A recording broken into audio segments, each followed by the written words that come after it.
Assalamualaikum warahmatullahi wabarakatuh. Alhamdulillahi rabbil alamin, wa bihi nasta'inu ala umurid dunya waddin, wassalatu wassalamu ala ashrafil khalqi ajma'in, sayyidina wa maulana Muhammadin wa ala alihi wa sahbihi wa man da'a bida'watihi wastanna bisunnatihi ila yaumi liqa'i rabbih wa ba'd. Subhanaka la ilma lana illa ma 'allamtana innaka antal alimul hakim. Rabbi shrah li sadri wa yassir li amri wahlul 'uqdatam min lisani yafqahu qawli. Bapak-bapak, ibu-ibu, adik-adik, hadirin hadirat, yang besar tak dihimbau gelar, yang kecil tak dapat disebut nama, insyaallah kita semua hamba-hamba yang dimuliakan Allah Subhanahu wa ta'ala. Amin ya rabbal alamin. Datanglah Kabil, saudara kandung Habil, membawa batu besar yang siap akan ditimpakan kepala saudara kandungnya bernama Habil. Sudah siap mau dia timpakan ke atas. Tak ada apapun yang akan menghalang walau sedikit pun. Kenapa dia mau timpakan itu? Karena dia tak ridha, tak senang hati melihat Habil dapat nikmat. Kenapa aku berpasangan dengan saudariku yang cantik, tapi kemudian diberikan kepada Habil, sedangkan pasangan Habil yang jelek diberikan kepada aku.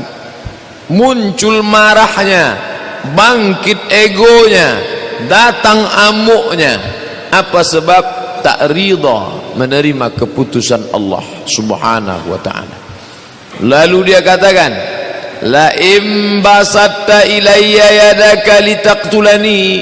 Wahai saudaraku Qabil, kata adiknya Habil, la imbasatta ilayya yadaka litaqtulani, andai kau timpakan batu besar itu ke atas kepalaku untuk membunuh aku, ma ana bibasiti yadiyaka ilaika liaqtulak, ma ana bibasiti yadiya, aku tidak akan mengulurkan tanganku untuk membalas. Kenapa? Inni akhafullah, aku takut kepada Allah. Berjumpa dua orang, sama-sama anak Adam, sama-sama dilahirkan dari rahim Hawa, sama-sama berasal dari darah yang sama, tapi dengan sikap yang berbeda. Yang satu tak ridha dengan keputusan Allah, bangkit egonya, datang marahnya, kumat amuknya, muncul hasadnya, datang dendam kesumat, siap menimpakan batu. Berjumpa dengan orang yang takut kepada Allah, lalu kemudian dia katakan, ma ana bibasiti yadiya ilaika, aku tak akan tolak tanganku ini melawan engkau. Inni akhafullah, aku takut kepada Allah.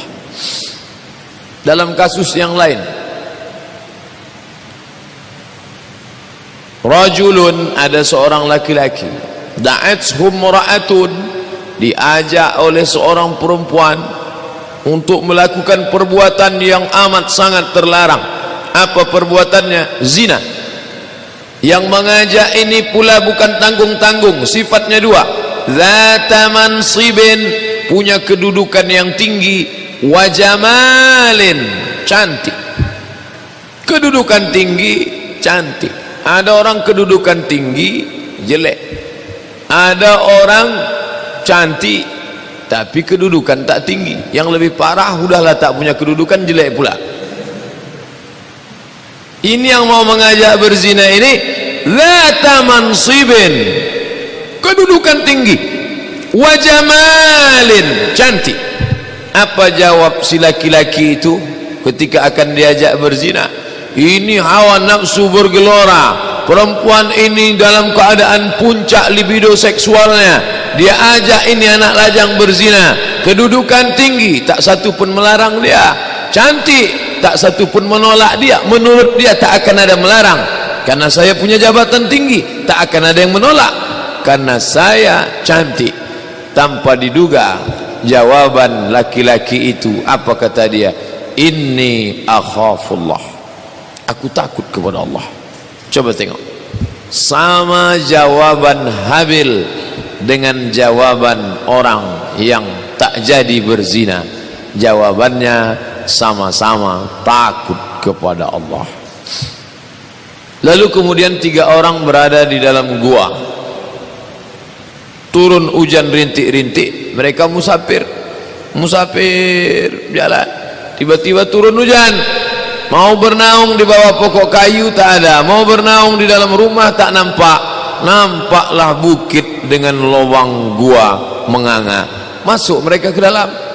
Ketika mereka masuk ke dalam, lalu kemudian sedang duduk menunggu hujan reda, tak disangka datang batu bergelinding dari puncak bukit, pas menutup pintu gua, macam ada yang mengaturnya, tertutup. Lalu kemudian mereka berdoa kepada Allah, ya Allah, aku bermohon kepada Engkau dengan berkat amal baikku, aku pulang ke rumahku, anakku dalam keadaan menangis, istriku dalam keadaan lapar, air susu kambing yang kubawa tidak kuberikan ke anakku, tidak kuberikan ke istriku, tapi aku tunggu ibuku bangun, dia sedang tidur lelap. Aku tak ingin membuat ibuku lapar besok pagi, malam nanti dia terbangun dalam perut kosong.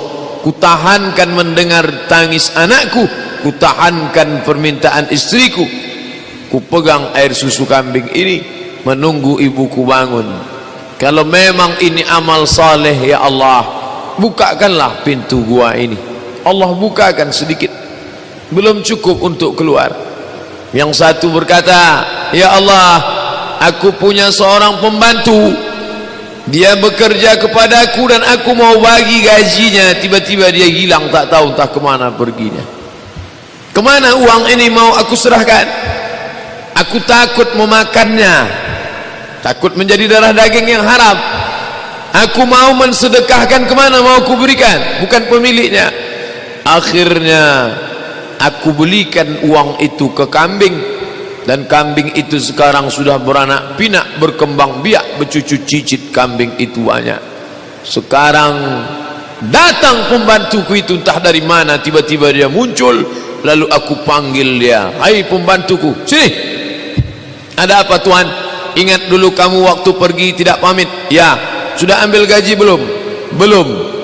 Gajimu itu tidak kumakan karena aku takut kepada Allah. Sekarang kau lihat kambing yang banyak itu, ya, itu punya engkau, terserah engkau. Sekarang ambillah. Diambilnya kambing itu semua, satu pun tak disisakannya. Tapi aku tak kecewa karena aku takut kepada Allah. Kalau memang amalku ini baik, ya Allah, maka bukakanlah pintu gua ini. Terbuka sedikit, karena buah daripada takut kepada Allah. Ini susu kalau aku berikan ke anakku, memang dia layak menerima. Kalau aku berikan ke istriku, memang dia lapar. Tapi ku tunggu ibuku bangun. Kenapa? Karena aku takut di bawah engkau langsung ridha orang tua. Wa qadha rabbuka alla ta'budu illa iyyah. Allah mewajibkan supaya beribadah hanya kepada Dia. Setelah Allah langsung wabil walidaini ihsana, orang tua. Itu kata Quran. Bagaimana dengan hadis? Ridallahu fi ridal walidain wa sukhutullahu fi sukhutil walidain. Takut kepada Allah. Orang berbakti kepada orang tua karena takut kepada Allah. Orang tak jadi mengkhianati orang tua karena takut kepada Allah. Orang tidak jadi memakan gaji pembantu karena takut kepada Allah. Datang orang yang ketiga di dalam gua. Aku jatuh cinta dengan sepupuku, dekat, sehingga kalau kami berjalan bersama tak ada orang curiga karena mereka menganggap kami keluarga dekat. Lalu akhirnya aku jatuh cinta kepadanya, dan kami hampir saja melakukan perbuatan zina, tapi itu tidak terjadi karena aku takut kepada Engkau, ya Allah. Maka bukakanlah pintu gua ini. Allah bukakan, lalu mereka pun dapatlah lewat Inilah makna firman Allah, ya ayyuhalladzina amanu taqullah, takutlah engkau kepada Allah, wabtaghu ilaihil wasilah, carilah wasilah, carilah jalan, jangan langsung kepada Allah. Yang dimaksud dengan wasilah di situ adalah amal saleh, buah daripada takut kepada Allah Subhanahu wa taala. Fa amma man khafa maqama rabbih, siapa yang takut kepada Allah, setelah takut apa tanda dia takut? Wa nahan nafsa 'anil hawa, kemudian dia menahan hawa nafsunya. Fa innal jannata hiyal ma'wa, maka surgalah tempatnya. 3 proses. Surga tinggi, nun jauh di sana. Bagaimana orang bisa sampai? Turun ke bawah karena mampu menahan hawa nafsu. Kenapa orang bisa melawan hawa nafsu? Takut. Anak tangganya 3. Takut, tercegah hawa nafsu, dapat surga. Kalau turun ke bawah, kenapa orang tak dapat surga? Karena tak takut hawa nafsu. Kenapa orang tak bisa mengendalikan hawa nafsu? Karena tak takut kepada Allah. Oleh sebab itu, inti daripada agama Islam ini adalah ya ayyuhalladzina amanu taqullah haqqa tuqatih, sebenar-benar takut kepada Allah Subhanahu wa taala. Khatib naik ke atas mimbar kita hari Jumat. Apa pesan dia dari atas mimbar yang didengar oleh semua jamaah yang datang? Usikum wa nafsi, aku pesankan kepada kalian semua wahai para jamaah Jumat, wa nafsi, dan kepada diriku sendiri, bitaqwallah, takut kepada Allah Subhanahu wa taala. Oleh sebab itu, kalau kita mengaji ini niatnya satu saja. Kenapa bapak datang ngaji sana, adik ikut ngaji sini, ibu datang ngaji subuh, bangun pagi pergi kajian duha, datang kajian maghrib, masuk kajian isya, pengajian maqasid syariah dengan Dr. Helmi Basri hadir, pengajian tazkiyatun nafs, pembersihan hati dengan Ustaz Saidul Amin datang, pengajian subuh Sabtu dengan Ustaz Abdul Somad datang. Yang dicari itu apa? Saya ingin hati saya takut kepada Allah. Lalu kalau ngaji sering rasa takut tak ada, apa maknanya? Berarti kita husnuzan, bukan suuzan. Mungkin dia belum tumbuh. Nanti kalau sudah 2, 3, 4 kali, insya Allah bibit yang katanya keras, kulit yang katanya tebal, kalau disiram lama-lama pecah juga. Batu yang katanya keras, batu yang katanya kuat, disiram berlobang juga. Maka didengarkanlah telinga itu kepada kajian, insya Allah mendatangkan rasa takut ke dalam hati. Tapi ini udah ngaji setahun kok nggak takut-takut juga Pak Ustadz. Mungkin hatinya sudah tak ada lagi di dalam. Kalau diklik kanan cek properties, empty, kosong. Na'udzubillah. Oleh sebab itu, maka yang dilihat Allah Subhanahu wa taala bukan pada tangan Abdul Somad, yang dipandangnya itu bukan pada isi kepala Abdul Somad, yang dilihatnya itu bukan pada mata, tapi yang dipandangnya walakin yanzuru ila qulubikum, yang dipandangnya itu hati kamu. Kenapa? Disitulah letak rasa takut. Kalau ada pedagang yang tak jadi menipu pembelinya, padahal ada kesempatan, ngomongnya pandai, orang percaya sama dia, tak jadi dia menipu. Apakah takut itu letaknya di lidahnya? Bukan.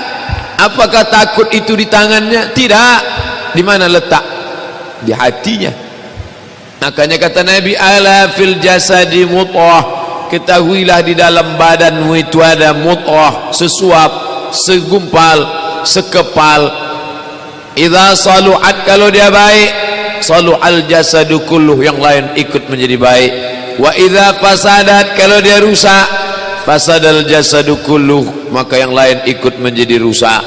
Ala wahyal qalb, itu adalah hati, karena di dalam hati itulah ada rasa takut kepada Allah Subhanahu wa ta'ala. Apakah manusia itu pada awal fitrahnya berani atau takut? Awalnya dia takut, makanya ketika dia sebelum turun ke dunia dia tak pernah melawan. Sebelum dia berjumpa dengan tulang, kulit, bulu, darah, daging, kuku, urat, dia tak pernah melawan. Semua apa kata Allah? Sami'na wa ata'na. Waktu di alam roh dia bertasbih, waktu di alam malakut al-jabarut, di alam keagungan kemuliaan Allah, dia tak pernah sedikit pun melawan. Tapi begitu dia berjumpa dengan jasad, takutnya mulai menipis, sampai akhirnya takutnya kepada Allah mulai berkurang dan takutnya kepada dunia mulai bertambah. Pertama seimbang, takutnya kepada Allah tinggi, lalu kemudian begitu dia berjumpa dengan dunia mulailah berkurang. Takut miskin, takut melarat, takut bangkrut, takut tua, takut sakit, takut, akhirnya takutnya kepada Allah sampai tak tersisa sama sekali. Oleh sebab itu, kalau sampai malam hari ini yang muda-muda datang ke masjid, yang sudah tua memang selayaknya datang, semua ini karena takut. Yang muda-muda lagi masih muda, takutnya sudah datang. Yang tua-tua memanglah takut mesti ada. Kalau sudah tua pun tak ada lagi rasa takut, berarti memang sudah summun bukmun umyun fahum la yaqilun. Summun bukmun umyun buta, summun tuli, bukmun bisu, peka, buta, bisu, la yaqilun. 4 penderitaan. Telinga tak mendengar, mata tak memandang, lisan tak bicara, otak tak berpikir. Game is over, selesai, tamat riwayat. Ulaika, mereka itu kata Allah Subhanahu wa ta'ala, lahum qulubun la yafqahuna biha, punya otak akal hati tapi tak dipakai. Lahum adhanun la yasma'una biha, telinga tak dipakai mendengar. Lahum a'yunun la yubsiruna biha, punya mata tapi tak dipakai memandang, mengambil iktibar. Telinga tak dipakai mendengar, mengambil pelajaran. Hati tak dipakai merenung, berpikir, mengambil semua yang baik-baik. Ulaika kal an'am, mereka macam binatang, binatang ternak. Ulaika kal an'am, mereka macam binatang ternak. Bal hum adall, bahkan lebih hina daripada binatang. Bapak Ibu yang dimuliakan Allah Subhanahu wa ta'ala, jadi kalau masih muda belia, ditanamkan Allah ada rasa takut itu sejak masih lajang, masih usia sekolah. Bapaknya beruntung, ibunya luar biasa. Anak gadis umur 15 tahun pakai jilbab panjang, betapa beruntung ayahnya, berapa beruntung ibunya. Tapi yang terjadi dunia sekarang malah terbalik. Ibunya manggil, sini buka jilbabmu. Loh, kenapa ma? Nanti payah cari kerja. Buka jilbabmu. Loh, kenapa ma? Nanti kau tak laku-laku jadi gadis tua.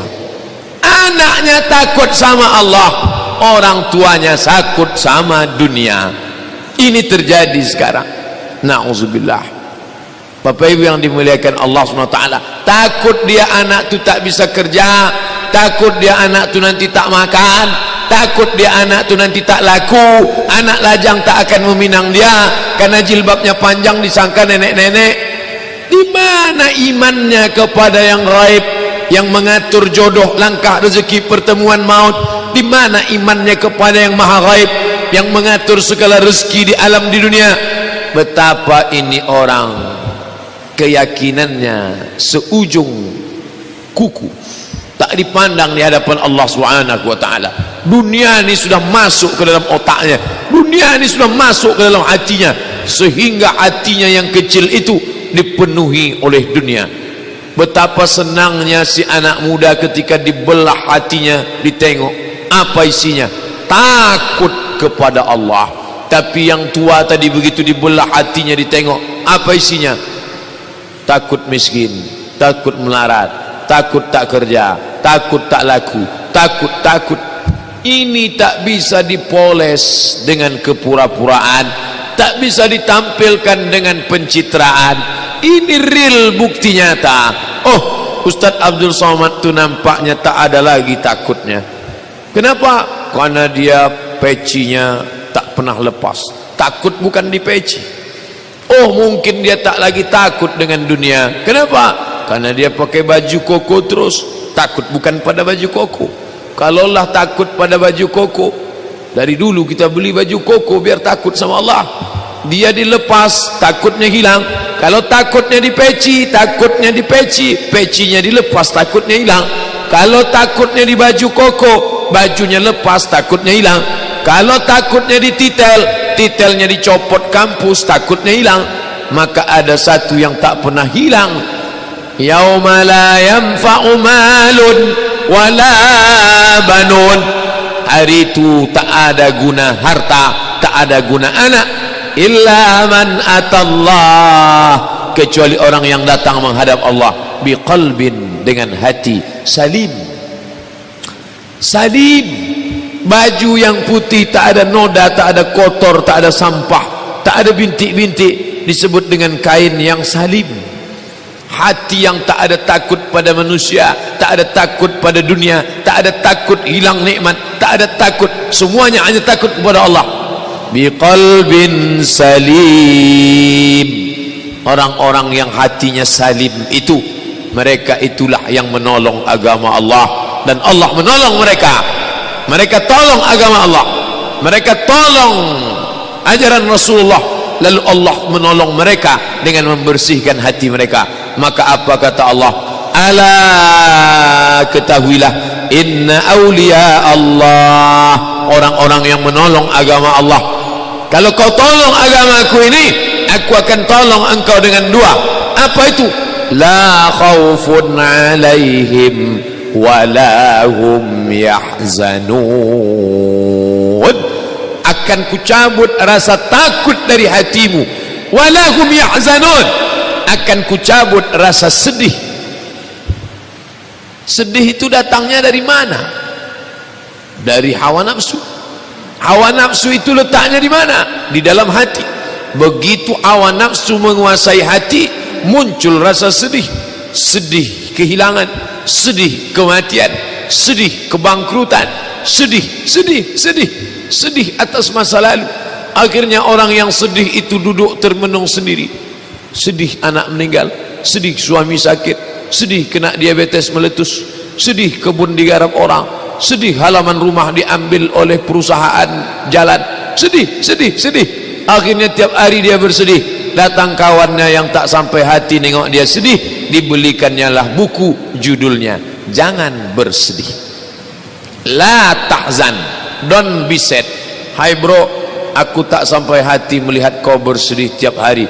Nih kubelikan buku. Apa judulnya?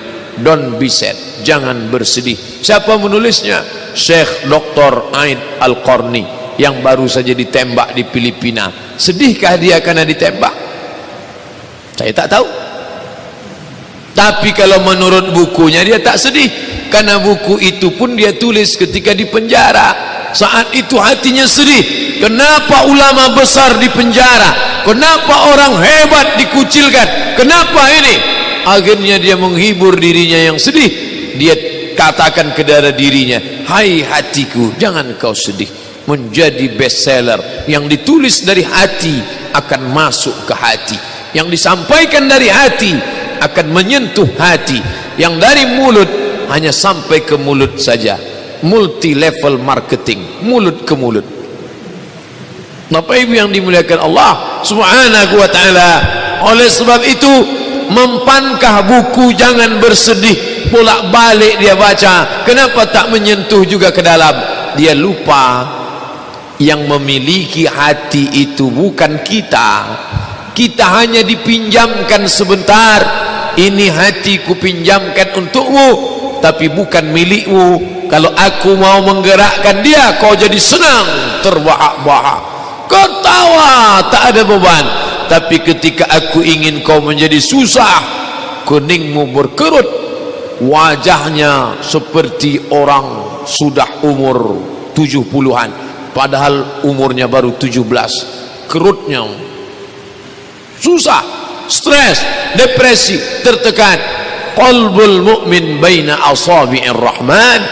Ini milik Allah Subhanahu wa ta'ala. Insya'a, kalau dia mau, dia balikkan menjadi senang, dia balikkan menjadi susah, dia balikkan menjadi suka, dia balikkan menjadi benci, dia balikkan menjadi marah, dia balikkan menjadi senyum.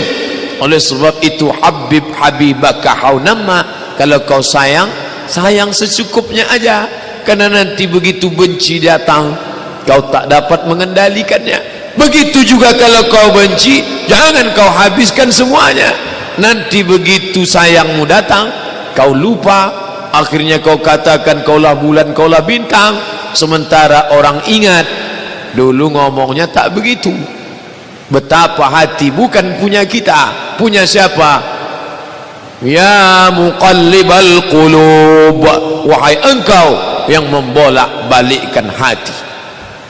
Sedihkah hati Yohanes ketika menghanyutkan Musa? Ya, ada seorang perempuan baru saja melahirkan anak, bayi yang merah itu di peluknya. Allah mengatakan la takhafi, jangan kau takut, wala tahzani, jangan kau sedih. Sedihkah engkau karena anakmu ini nanti akan dipotong oleh Fir'aun? Tentu dia sedih. Ibu mana yang tak sedih?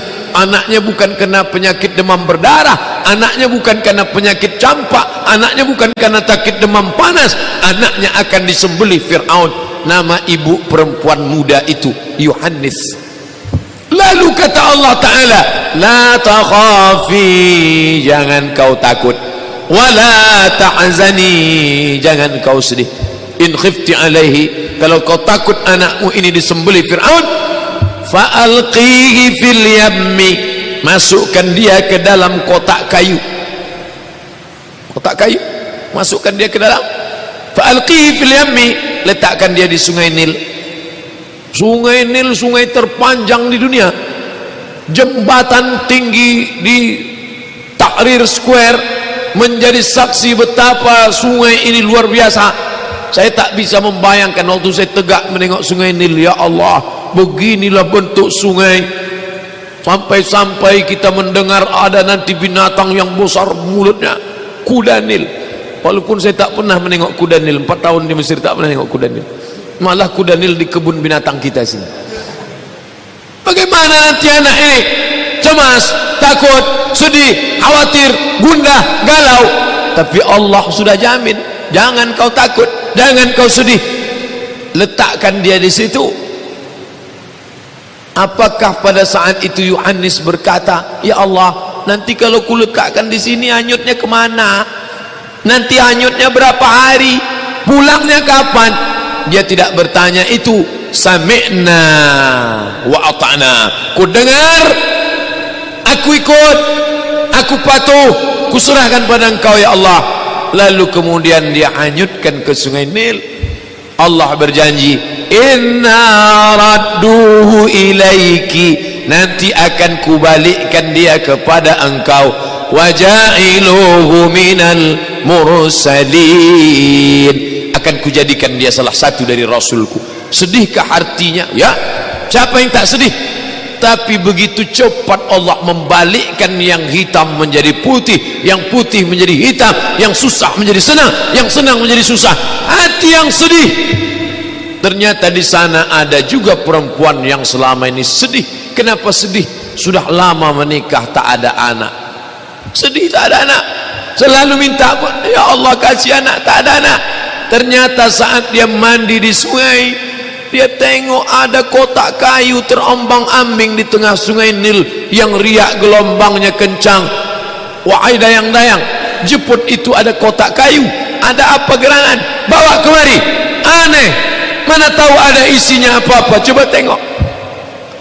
Di sana ada perempuan yang sedih baru melepas anaknya. Di sini ada perempuan yang sedih karena lama tak punya anak. Begitu dibuka, Inilah yang selama ini diminta. Ibu berapa kali minta dapat anak, dapat memang, tapi muntah-muntahnya 9 bulan. Ini perempuan gak muntah, gak batuk, langsung dapat anak. Kalau Allah mau membahagiakan hatimu, kau tak perlu ngidam, kau tak perlu sakit. Ibu meregang nyawa, keluar urat-urat tangannya. Zaman dulu orang kalau melahirkan anak itu luar biasa perjuangannya. Makanya orang dulu kalau marah sama anaknya, kau jangan melawan, aku berturun nyawa melahirkanmu. Ibu-ibu sekarang aja enak melahirkan anak, macam buang ingus saja, lahir langsung. Sejak ada sesar operasi, lulu. Tapi kalau Allah berkehendak, tanpa kau minta, tanpa kau harap, nampak anak itu datang. Akhirnya dia bawa ini si anak. Bagaimana ibu yang sedang sedih di sana, dia pun sedih. Kesedihan itu tak lama, karena Allah sudah jamin, nanti kalau kau sedih, kau serahkan sama aku, nanti aku akan kembalikan dia. Aku berjanji. Bagaimana caranya? Pokoknya kau tunggu saja tanggal mainnya, tengok nanti dia akan balik.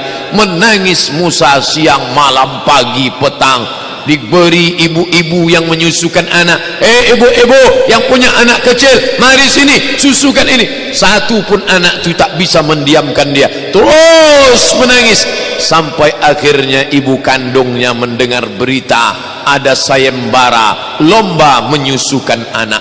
Siapa yang bisa mendiamkan anak ini akan menjadi ibu susunya. Masuk dia, lulus fit and proper test, disusukannya diam.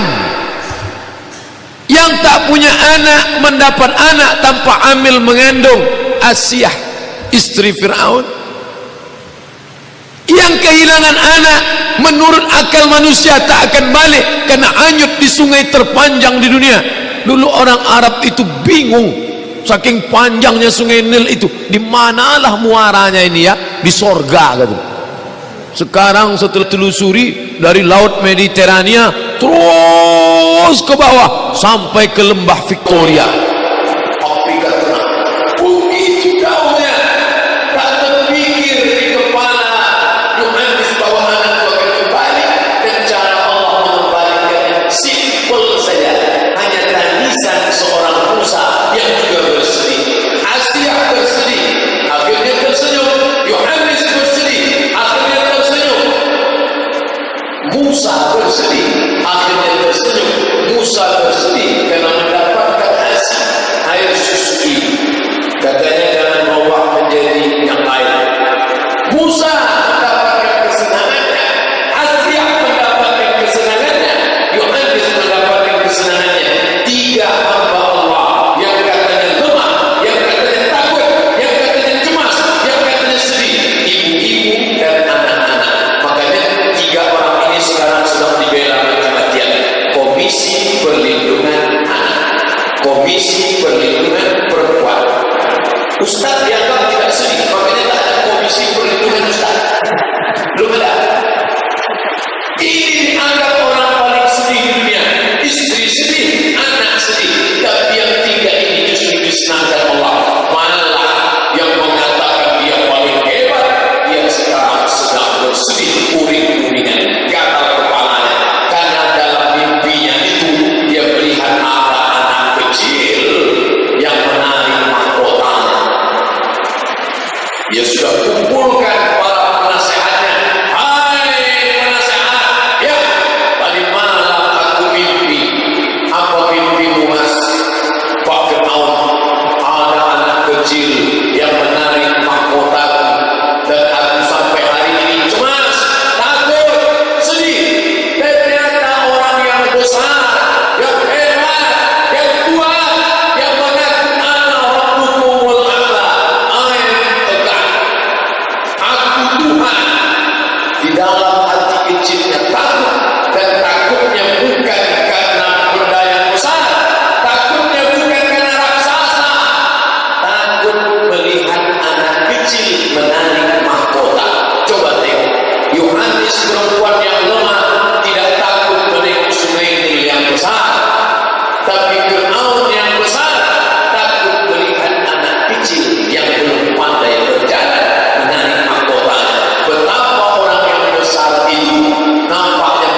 melanjutkan setelah sholat isya.